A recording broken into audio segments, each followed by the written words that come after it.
How you guys doing? We got a small update on the country of Qatar.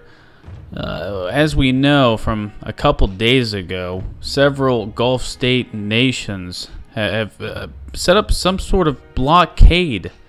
You know, they're restricting all air and land and sea travel around Qatar.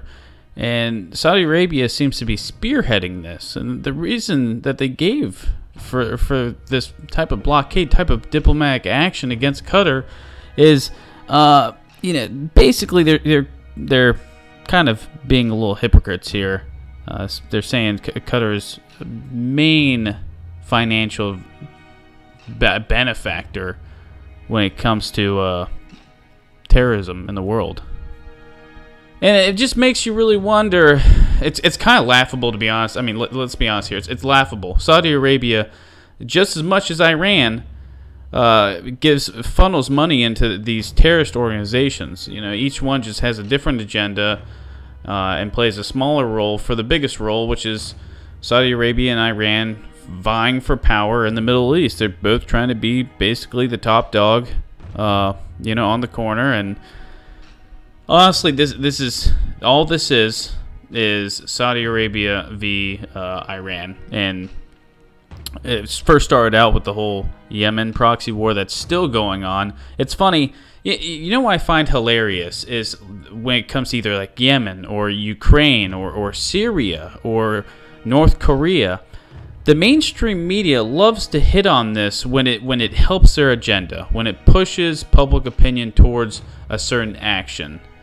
And then when, they don't need to talk about it anymore, they stop talking about it. And the majority of the population thinks, oh, okay, well, I guess that situation probably died out. I guess it resolved itself. But the crisis in Ukraine is still going on.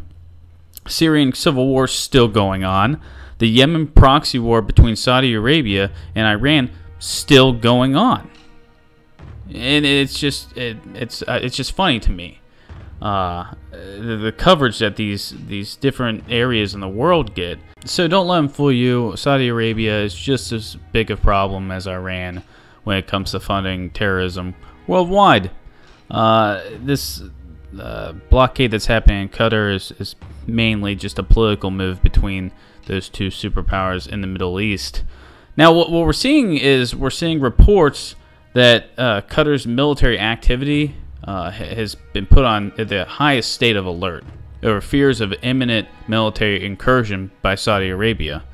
We're getting reports that they brought up 16 Leopard tanks out of storage in their capital of Doha in preparation for a potential military invasion surrounded by the Gulf states. Because at this point, when this blockade first started, we had a video. A lot of these supermarkets, these grocery stores in Qatar, didn't have any food on the shelves, and that's because people woke up and they were just kind of like, oh wow, my whole world just got thrown upside down. Most of our food comes from Saudi Arabia, but we saw other nations like Iran and Turkey offer to ship food to Qatar. And some of those worries, those problems have died down. Qatar's government came out and stated that there wasn't going to be a food storage. Everyone needs to calm down. Everything's fine. And initially, when this thing first started, Donald Trump came out and he seems to have flip-flopped on this, because at first he was praising the move by Gulf nations to blockade Qatar because of their ties to terrorism. But now the U.S. is coming out and stating that an olive branch needs to be extended, and they even offered to help by hosting both parties at the White House if necessary to end this. But we don't really see an end to it. The UAE is kind of laxed on their restrictions so far, so there's some progress there. But really, at this point, it looks like a full-fledged blockade against Qatar. And Iran's taken notice. And I think that's the key here. When Saudi Arabia and these other Gulf states did this to Qatar, it just pushed Qatar closer to relations with Iran.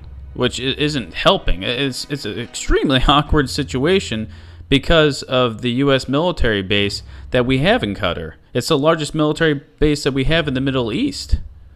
So we're really seeing kind of a quagmire here with the Gulf states and Qatar and Iran, and it just seems like it's going to lead to something bigger here. Saudi Arabia and Iran and the U.S. are heading towards something big.